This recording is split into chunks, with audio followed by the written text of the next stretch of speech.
What consistencies or similarities do you notice among children who are interested in private lessons?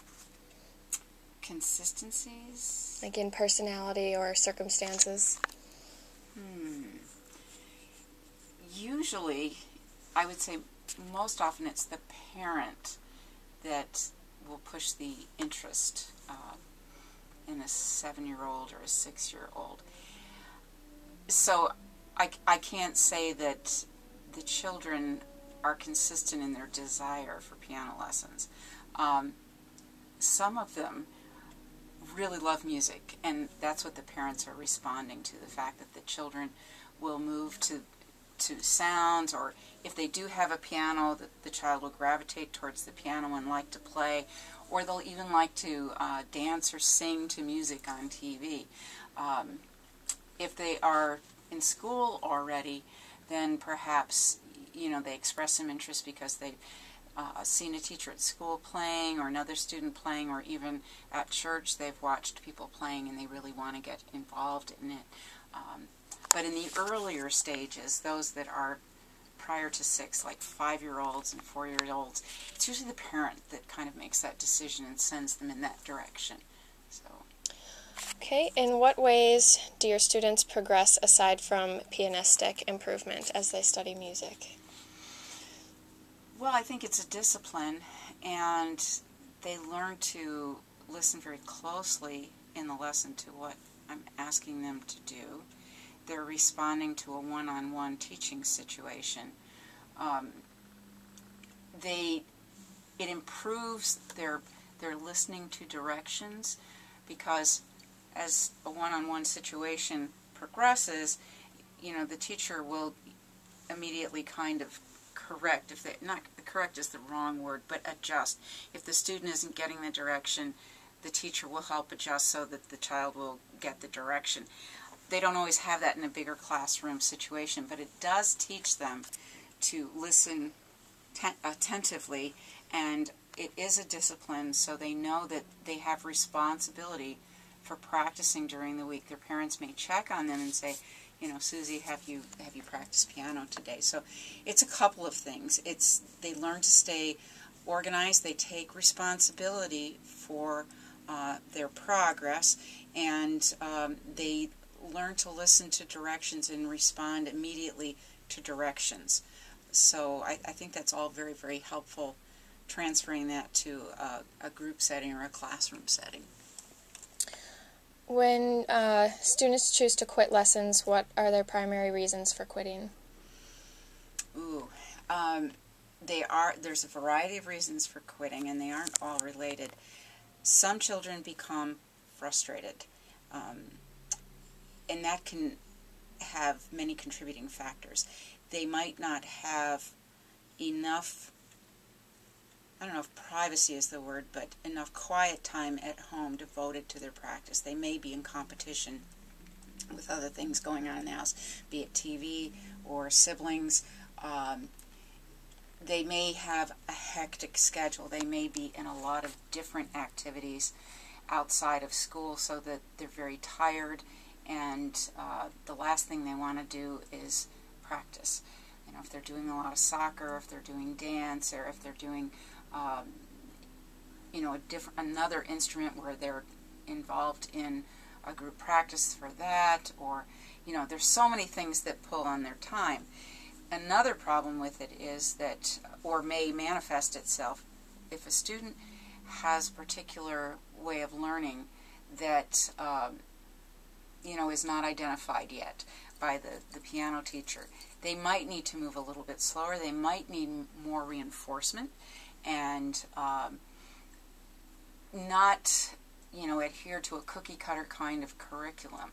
The student may need a lot of personal adjustment, whether they're a slower student or a student who wants to progress quicker. There are some children who become bored because they're doing too much of repetitive material. They don't get enough challenges, so it's kind of up to the teacher to watch very closely and to avoid that kind of cookie cutter lesson and curriculum. How can the study of music influence a person's emotional or academic development outside of the lesson?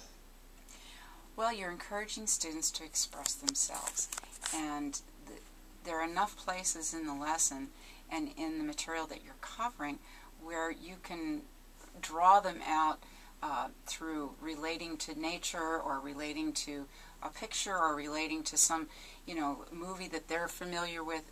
It's tapping into their emotional response to their environment, and you can help them to express that this is the one time during the week where they are one-on-one with an adult for 30 minutes, and that adult is their role model, and they have a give and take with an adult, and the adult can really help draw out the feelings and get them to express themselves through music. Sometimes it takes a while.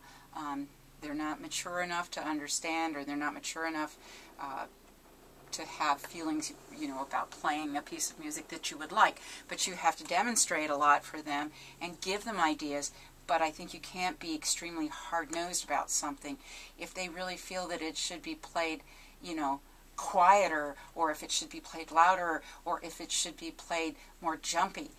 As long as they can express their reason why they want to do this, I think it's fine. And I think all the creative little processes that we do in a piano lesson should always be encouraged, because you're moving and helping them mature in their emotional state, their expressiveness, and they're being a part of the culture that we live in, and the tapestry of that culture that we live in.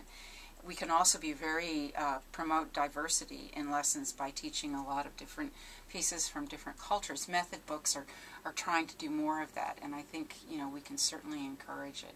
So it's not all about Christmas music. It can be about Kwanzaa. It can be about Hanukkah. There are all these different things. Music from Africa, music from Mexico, all of these. So I think the method series themselves are really trying to address diversity. But that's so important as the child grows to help that emotional response to a culture. What are some ways you can compare the influence of music study to that of other extracurricular activities? Well, obviously sports. I mean, sports is a discipline, but it's also all about team playing. And I love ensemble work with students, because if you're a team player, then you're about the music. You're not about yourself, which solo playing kind of, it really relies on the self and developing your own expressiveness, whereas ensemble playing is something that band kids and orchestra kids do from square one, but piano kids don't. They kind of live in this isolated soloistic world, and ensemble is the same as a baseball team or a football team. It's a team effort, and everybody has to know their job and do their job well and care about the other individuals in the ensemble, because the end product is this wonderful piece of music. And that's what music is. It's about sharing music. It's not about who plays loudest and fastest. So I do think it's very important, and I think the sports aspect, we can't get away from that, because sports players have to warm up, otherwise they damage their muscles. And pianists have to warm up, or they could get hurt too. They can't just jump right in. They won't play their best if they jump right in. They need to be warmed up. The camaraderie that there is among pianists needs to be fostered. The group lesson, whether they're playing solo material or not, always look for the best. And so we're always looking for the good things that our comrades are doing, our colleagues are doing. We're not looking for mistakes. We're looking for the good things, and things that they can express about each other's playing. I think it's really important. Some people believe that music is something from within that does not need to be taught. Where do you stand on this? Oh, I think everyone responds to music. It's kind of like finding your own people. They have to find their own music, or, if they're eclectic, but I really feel that there isn't a person that cannot be taught music. Sometimes people have, difficulties with one aspect or another. If they're a singer, they may have a tendency not to match pitch completely well, but they can work on that. A teacher can work on that with them. Some students, especially older students, are terrified of rhythm, but that can be helped. There are many things that you can do, developing rhythmic vocabulary. Drum circles are great for developing senses of rhythm. I really feel that, there are people with kind of a tremendous talent from the beginning. They have a great ear, and they can copy things, but, what works well for them, there's always some kind of flaw somewhere. And sometimes those who have this tremendous ear really have a hard time reading because they don't need it, they think. So they rely on their ears completely. But, if you can do it all, if you learn to read, if you learn to use your ears, you're just a better, more well-rounded musician. And I really feel there's music in everybody. There's music in every child. Is music a useful endeavor to pursue even for students who are not enthused about it? Yes, but I absolutely. It's a language. It's a universal language. Everyone can respond to it. And I suppose going back to Plato, who thought music was a rather dangerous thing because it could arouse emotions. But those are universal emotions without words.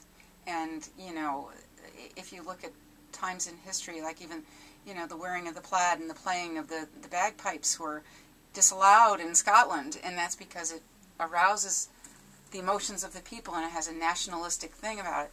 I really think that music, for the child that really doesn't want to do it, it's kind of, you have to find out why, I think, and maybe let them mature a little bit, let the parent let them go, let them find their path.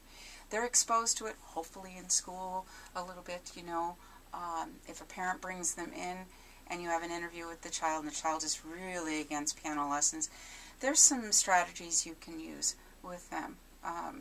You can draw them in just by appealing, to the things that they like, that maybe they're afraid of it because they're afraid it's more work, and it might be something that they think is going to be adding to their challenges at school instead of an escape from the challenges at school or something that's different from school.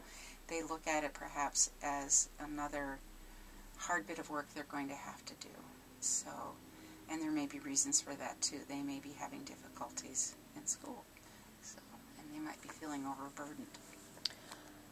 What negative effects could a lack of exposure to music have on a child?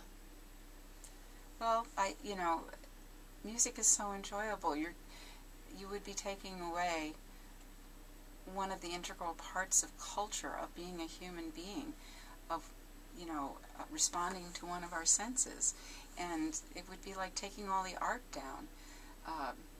Where's the enjoyment in looking at colors, all day long if you were looking at drab cement blocks, and we need that. We need our senses fed. So I think a child that misses out on having their oral sense fed will regret it most of their lives. I've taught a number of adult students over the years that have regretted the fact that they didn't have piano lessons, and when they had an opportunity in school, their parents did not want them to take a stringed instrument or a band instrument from a financial standpoint, and they know they're missing something. And usually on the slide, they are avid consumers of music, but embarrassed that they don't know a whole lot about it. So I don't think we want to ever take away the oral sensations that we have, because it's so universal, like art. So. Okay, well, thank you. That's it.